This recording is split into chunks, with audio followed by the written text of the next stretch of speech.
नमस्कार मित्रों।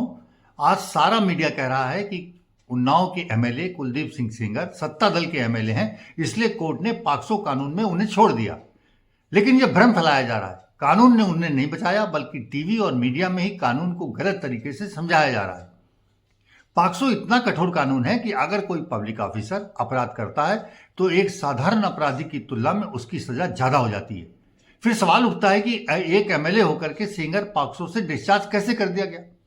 आज हम इसी भ्रम को समझेंगे, तोड़ेंगे और कानूनी सच्चाई को जानेंगे। पॉक्सो एक्ट बच्चों की सुरक्षा के लिए बनाया गया एक अत्यंत सख्त कानून है। इस कानून में साफ साफ प्रावधान है कि यदि अपराध कोई सामान्य नागरिक करता है तो एक स्तर की सजा होती है, मान ली उसे 5 वर्ष की हुई।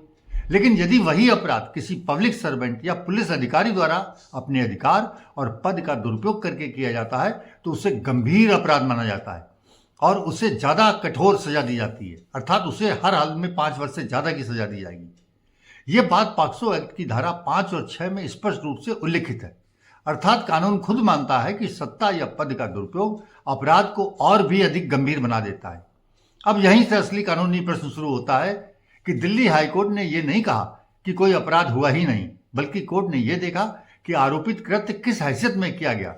अभियोजन का खुद आरोप है कि सेंगर ने नाबालिग लड़की को राशन कार्ड बनवाने का झांसा देकर अपने घर में बुलाया था, लेकिन अदालत ने यह भी पाया कि सेंगर का यह कार्य विधायक के रूप में किसी सरकारी या संवैधानिक कर्तव्य के निर्वहन के दौरान नहीं किया गया था, बल्कि व्यक्तिगत जान पहचान के आधार पर उसने लड़की को बुलाया था और यह काम किया गया था।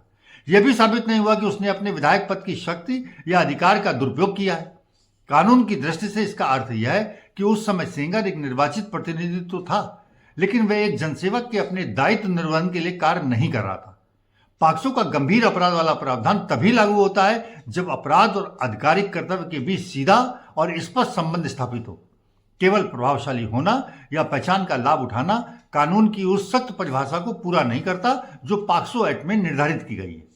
यहां एक बात बहुत स्पष्ट रूप से समझना जरूरी है कि पॉक्सो से डिस्चार्ज होने का मतलब यह नहीं है कि कुलदीप सिंह सेंगर निर्दोष साबित हो गया या उसे सभी आरोपों से राहत मिल गई या उसे कोर्ट ने छोड़ दिया। वो पहले से ही बलात्कार और गंभीर मामलों में उम्र कैद की सजा काट रहा है और उन सजाओं को कोर्ट ने न कम किया है और न उसे किसी सजा को छोड़ा है। ये आदेश केवल ये कहता है कि इस विशेष मामले में पॉक्सो की गंभीर जनप्रतिनिधि पर लगने वाली धाराएं लागू नहीं होती। मित्रों, अदालतें भावनाओं पर नहीं बल्कि कानून की सटीक भाषा और उसकी परिभाषाओं के आधार पर निर्णय देती हैं। अगर हम सिर्फ हेडलाइन देखकर निष्कर्ष निकालेंगे तो ना तो न्याय समझ पाएंगे और ना ही कानून। इसलिए जरूरी है कि खबरों को सुनने के साथ साथ उनके पीछे के कानून